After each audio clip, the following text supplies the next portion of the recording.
Hello, नमस्कार दोस्तों। आज 3 नंबर मौलिक अधिकार और 3 नंबर मौलिक अधिकार है शोषण के विरुद्ध अधिकार।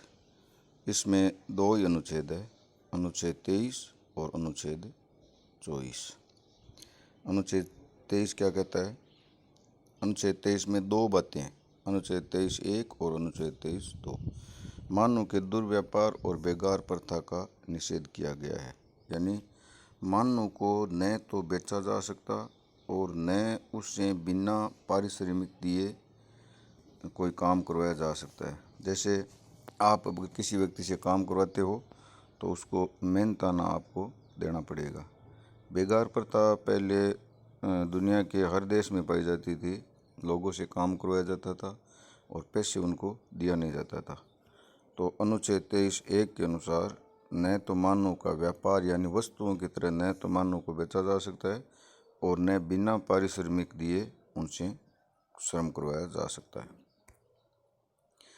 दूसरा है सार्वजनिक उद्देश्यों के लिए अनिवार्य सेवाएं ली जा सकती है। यानी देश हित में या सार्वजनिक उद्देश्यों के लिए लोगों से काम करवाया जा सकता है, बिना पारिश्रमिक दिए भी करवाया जा सकता है। लेकिन ऐसा किए जाने के लिए इसमें धर्म, मूल, वंश, जाति या वर्ग के आधार पर भेदभाव नहीं होगा।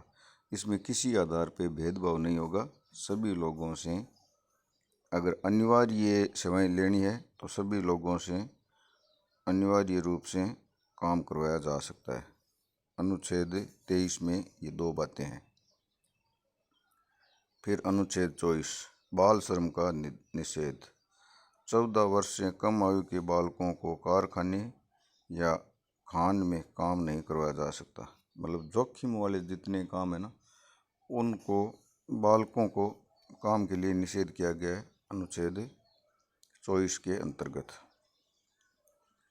फिर है चौथा मौलिक अधिकार, धार्मिक स्वतंत्रता का अधिकार, और इसमें अनुच्छेद 25 से अनुच्छेद 28 के मध्य है। अनुच्छेद 25 क्या कहता है? अंतःकरण की स्वतंत्रता। अंतःकरण की स्वतंत्रता का मतलब है आप किसी भी धर्म को, किसी भी रिलीजन को मान सकते हो, लेकिन इस पे कुछ पाबंदियां हैं।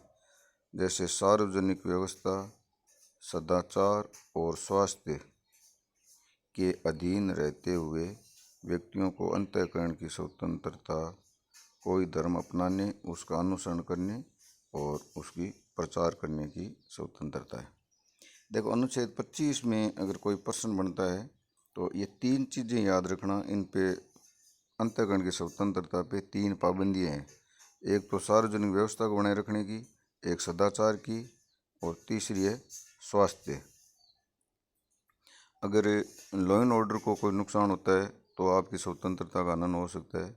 सदाचार मतलब जो लोकाचार है उनको उनके अधीन रहते हुए, और स्वास्थ्य का मतलब कोई कह दे मैं तो खाना ही नहीं खाऊंगा, है ना, भूख हड़ताल करके मर जाऊंगा, अगर ऐसी कोई हरकत करता है तो वो अंतःकरण की स्वतंत्रता नहीं मानी जाएगी और इसके विरुद्ध सरकार कोई एक्शन कर सकती है। एक नोट डाल लो, सिक्कों की कृपाण, वो तलवार रखते ना, सिक्कों की कृपाण को धार्मिक स्वतंत्रता का अंग माना गया।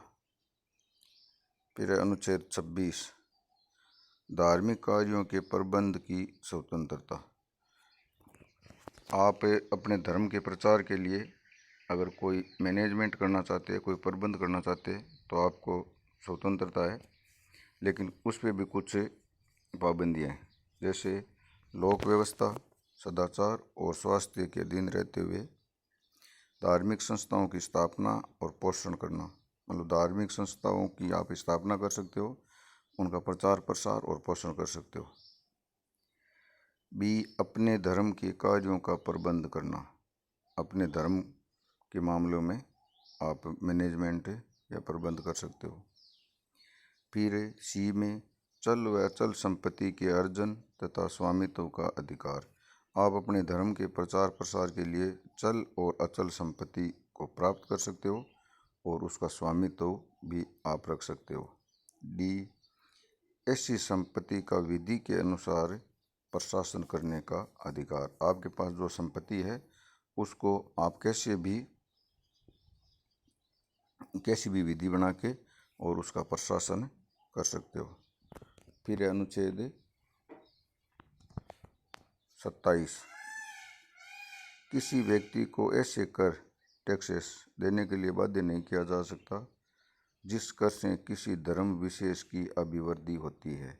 मतलब सरकार आपसे ऐसा कर नहीं ले सकती जिससे किसी एक धर्म विशेष का प्रचार या प्रसार होता हो या उसको बढ़ावा मिलता हो। अनुच्छेद 28, सरकारी निधि से संचालित किसी भी शिक्षण संस्थान में धार्मिक शिक्षा नहीं दी जा सकती। सरकार से अगर आप जो अनुदान प्राप्त करने वाली जो संस्थाएं हैं वो किसी भी प्रकार की धार्मिक शिक्षाएं नहीं दी जा सकती। ध्यान रखना, हर पाठ्यक्रम में कुछ नैतिक शिक्षाएं होती है, महान पुरुष जो होते हैं उनके विचार होते हैं, उनकी जीवनी होती है, उनको आप धार्मिक शिक्षा नहीं मान सकते, वो तो नैतिक शिक्षा है। नैतिक शिक्षा की बाध्यता नहीं है। किसी धर्म विशेष को बढ़ावा मिलने वाली जो संस्थाएं हैं उनको सरकारी निधि से किसी भी प्रकार की सहायता नहीं मिलेगी। ये है अनुच्छेद 28 में लिखा हुआ।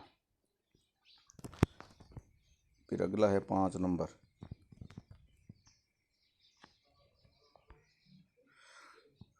पाँच नंबर मौलिक अधिकार है संस्कृति और शिक्षा संबंधी अधिकार। इसमें भी दो ही अनुच्छेद है, अनुच्छेद 29 और अनुच्छेद 30।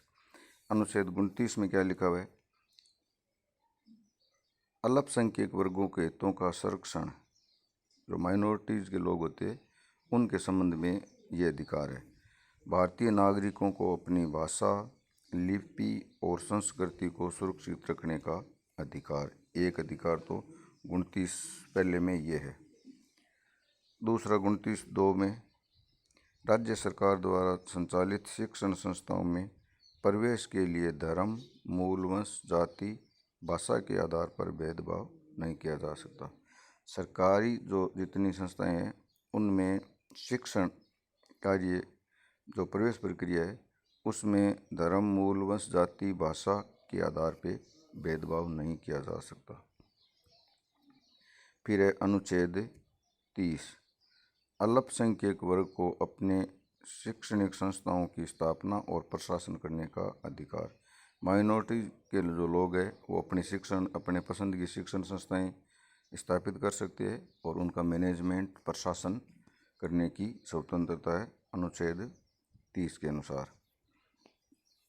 अब अनुच्छेद 31 वर्तमान संविधान में नहीं है लेकिन अपन इस पर भी चर्चा कर लेते हैं।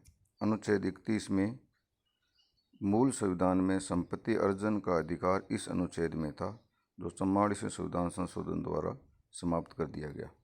मतलब संपत्ति जो सातवां जो मौलिक अधिकार था संपत्ति का अधिकार, वो अनुच्छेद 31 में ही वर्णित था, लेकिन अब वो समाप्त कर दिया। इसका मतलब अनुच्छेद 31 भी समाप्त हो गया। अब संपत्ति की वर्तमान में क्या स्थिति है तो नोट डाल के लिख लो। वर्तमान में अनुच्छेद 300A में संपत्ति को एक विधिक अधिकार बना दिया गया है, यानी मौलिक अधिकार न रह के वो एक विधिक अधिकार हो गया है। विधि के अधीन रहते हुए आप संपत्ति का अर्जन कर सकते हो और सरकार जब चाहे आपकी संपत्ति का अधिग्रहण भी कर सकती है। यानी अब ये मौलिक अधिकार न होकर एक विधिक अधिकार हो गया है। अनुच्छेद 31A और अनुच्छेद 31B को प्रथम संविधान संशोधन के द्वारा जोड़ा गया था और इसी से अनुसूची 9 भी जोड़ी गई थी। तो अनुच्छेद 31A और 31B ये जो दो प्रावधान थे वो पहला जो संविधान संशोधन 1951 में हुआ था उस समय ये जोड़ा गया था और इन्हीं दो प्रावधानों से एक नई अपनी अनुसूची भी जोड़ी गई थी। उस अनुसूची को 9वीं अनुसूची कहा जाता है। अब 9वीं अनुसूची में क्या है? 9वीं अनुसूची में उन कानूनों का उल्लेख है जिन कानूनों पर न्यायपालिका न्यायिक पुनरावलोकन नहीं कर सकती। अब ये न्यायिक पुनरावलोकन क्या होता है? देखो, संसद जो भी कानून बनाती है उस कानून की समीक्षा करती है न्यायपालिका। अगर वो कानून संविधान के सम्मत है यानी संविधान के अनुकूल है तब तो वो ठीक है। अगर वो संविधान के किसी भी अनुच्छेद किसी भी धारा के विरुद्ध है तो उस कानून को न्यायपालिका अवैध घोषित कर देगी और उस कानून को अवैध घोषित करने की इस प्रक्रिया का नाम ही न्यायिक पुनरावलोकन है। ठीक है ना। जो कानून संसद ने बनाया अगर वो संविधान के विरुद्ध है तो वो कानून रद्द हो जाएगा और न्यायपालिका की इस शक्ति को ही न्यायिक पुनरावलोकन कहा जाता है। जैसे आपको पता है 99वां संविधान संशोधन बाकायदा पार्लियामेंट ने पारित किया था, लेकिन न्यायपालिका ने उस पूरे कानून को ही रद्द कर दिया। इसका मतलब हुआ न्यायपालिका ने न्यायिक पुनरावलोकन के द्वारा 99वें संविधान संशोधन को रद्द किया। फिर 31C एक और अनुच्छेद है। अनुच्छेद 14 व अनुच्छेद 19 में प्रदत्त मूल अधिकारों का टकराव यदि किसी राज्य के नीति निर्देशक तत्व यानी DPSP direct principle of state policies से होता है तो अनुच्छेद 39 तो DPSP को मूल अधिकार से अधिक प्राथमिकता दी जाएगी। ये प्रावधान किया गया था 25वें संविधान संशोधन द्वारा। 31C जोड़ा गया 25वें संविधान संशोधन के द्वारा। अब इसमें लिखा क्या है, यदि कोई मौलिक अधिकार है जैसे अनुच्छेद 14 समानता का अधिकार और अनुच्छेद 19, इन दोनों का टकराव यदि राज्य के नीति निर्देशक तत्वों से होता है तो अनुच्छेद 39 अगले वीडियो में चर्चा करेंगे अपन।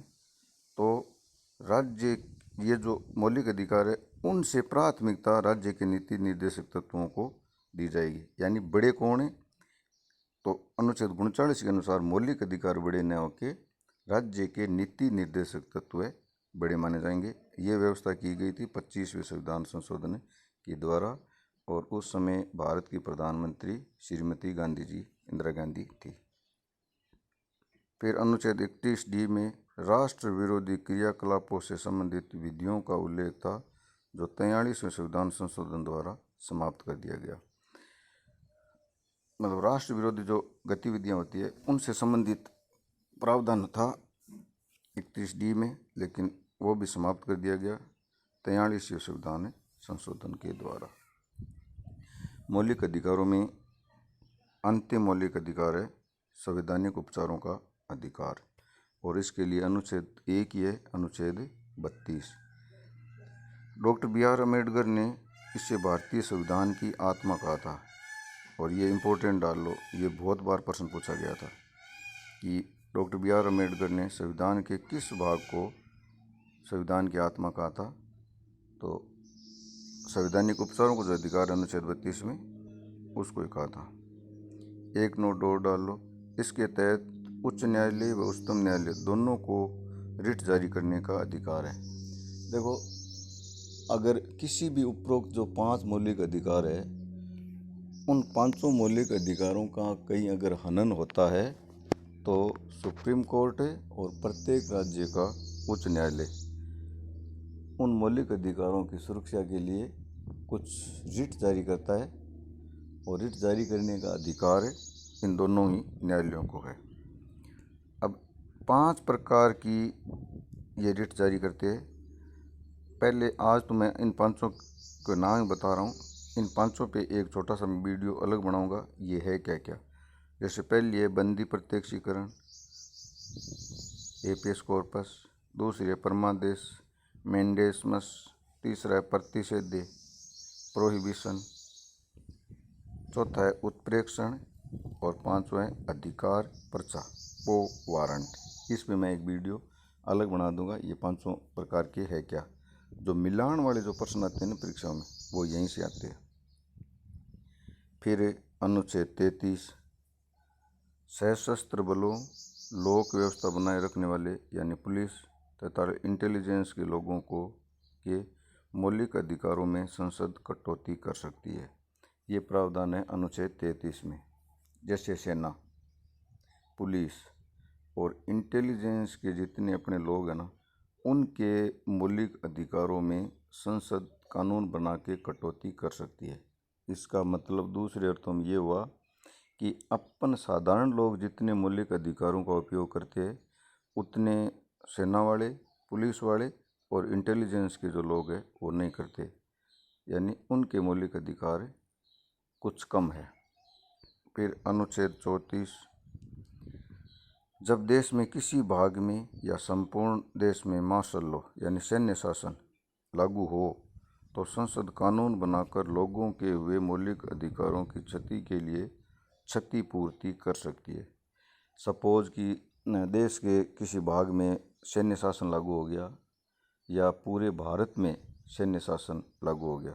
ध्यान रखना, आपातकाल जो अनुच्छेद 352 में लगता है वो और सैन्य शासन में अंतर है। सैन्य शासन का मतलब होता है जब क्षेत्र विशेष या पूरे देश में सेना का शासन हो जाए। भारत में ऐसा अब तक नहीं हुआ है। इसका मतलब अनुच्छेद 24 में लिखा है कि अगर सैन्य शासन मार्शल लॉ हो और उस समय अगर व्यक्तियों के मौलिक अधिकारों का हनन हुआ है तो उनकी क्षतिपूर्ति के लिए संसद कानून बना सकती है। एक नोट और डाल लो, भारत में अब तक एक भी बार मार्शल लॉ लागू नहीं हुआ, मतलब सैन्य शासन भारत में अब तक एक भी बार लागू नहीं हुआ है। जैसे अपने पड़ोसी देश पाकिस्तान में हमेशा लगभग सैन्य शासन ही रहा है, ऐसा भारत में अब तक नहीं हुआ। अंतिम देखो, अपन ने शुरू किया था मौलिक अधिकारों को, अनुच्छेद 12 से 35 के बीच में मौलिक अधिकारों का उल्लेख है। लास्ट अपना अनुच्छेद है अनुच्छेद 35। संसद कुछ ऐसे कानून बना सकती है जैसे 16(3) में सरकारी नौकरियों में निवास के आधार पे भेदभाव किया जाना। तो ऐसे कानून संसद बना सकती है, जैसे क्षेत्र विशेष के लोगों को नौकरी देने के लिए उस क्षेत्र के लोगों को प्राथमिकता दी जाएगी। ऐसा कानून भारत की संसद बना सकती है। एक देखो, अभी वर्तमान में एक सिस्टम चल रहा है कि राजस्थान में कि बाहर के लोग नौकरियां ले जाते हैं और राजस्थान के जो छात्र हैं वो रह जाते हैं। बार बार बच्चों द्वारा ये मांग उठाई जा रही है कि आप बाहर से जो बच्चे आ रहे हैं उन बच्चों को रोको और ज़्यादा से ज़्यादा नौकरियां राजस्थानियों को दो। राजस्थान सरकार क्यों नहीं रोक पा रही है? राजस्थान सरकार ऐसा कानून क्यों नहीं बना रही है कि बिहार से, मध्य प्रदेश से, बाहर से लोग राजस्थान में नहीं आएंगे, सारी नौकरियां राजस्थानियों के लिए ही है? राजस्थान सरकार ऐसा नहीं कर सकती। और क्यों नहीं कर सकती इसका उल्लेख आपके सामने है। मैं वापस अनुच्छेद 35 की जो पहली व्यवस्था में पढ़ रहा हूँ। संसद कुछ ऐसे कानून बना सकती है जैसे 16(3) सरकारी नौकरियों में निवास के आधार पर भेदभाव किया जाना। निवास का मतलब राजस्थान के बच्चों को ज़्यादा से ज़्यादा नौकरियां दी जाए। ये कानून भारत की संसद बना सकती है, न कि राज्य सरकार। इसलिए राजस्थान सरकार इस मामले में कुछ नहीं कर सकती। 32(3) में संसद किसी अन्य न्यायालय को भी रिट जारी करने की शक्ति दे सकती है। ये जो मैंने 5 जो रिट बताई थी, 5 प्रकार की, जो सिर्फ सर्वोच्च न्यायालय और उच्च न्यायालय ही रिट जारी कर सकते हैं और किसी भी न्यायालय को ये अधिकार नहीं है। लेकिन अगर संसद चाहे तो दूसरे जो सबॉर्डिनेट कोर्ट है ना, जैसे डीजे, जिला न्यायालय, उनको भी रिट जारी करने का अधिकार दे सकती है। थैंक यू दोस्तों। भाग पहला हो गया, भाग 2 हो गया नागरिकता से संबंधित है और भाग 3 हो गया मौलिक अधिकारों से संबंधित। अब कल अपन चर्चा करेंगे भाग 4 DPSP, राज्य के नीति निर्देशक तत्व। थैंक यू दोस्तों।